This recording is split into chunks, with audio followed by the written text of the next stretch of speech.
হ্যাঁ বলুন। এখানে রাজবাড়ির ওই সমস্ত দেখছেন হ্যাঁ সব একটা ঘরে করে সব শিব মন্দির, আর ওইটা হচ্ছে অন্নপূর্ণা মন্দির। এই পাশের মন্দিরগুলো ছিল প্রথম থেকে, হ্যাঁ, কিন্তু এগুলো পরে মনে হয় রক্ষণাবেক্ষণ করা হচ্ছে নাকি? এইগুলো রক্ষণাবেক্ষণ করা হয়।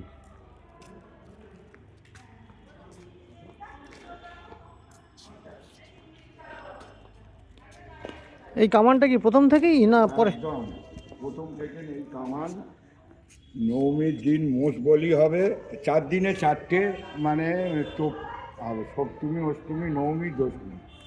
এবং এই রাজবাড়ি আগে দুর্গা বিসর্জন হবে, তারপরে এই এলাকার সমস্ত ঠাকুর বিসর্জন যাবে, তাই তো? আচ্ছা আচ্ছা আচ্ছা।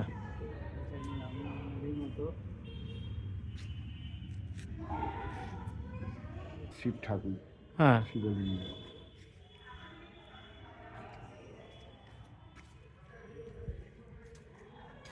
ওদিকে কে আছে? ওদিকে কি ওঠা যাবে? ওপরে ওপরে ওঠা যাবে? এটা অন্য চলুন আমরা আসুন।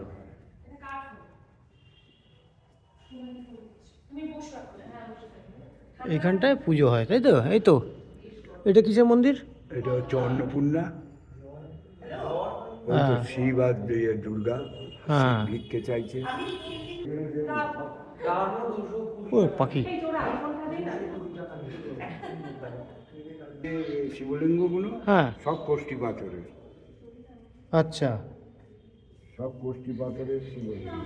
সেই শিব লিঙ্গতে জল ঢালতে আসে শিবরাত্রি পুজোর হচ্ছে দিনে। এই যে শিবরাত্রি পুজো আসছে তো, হ্যাঁ।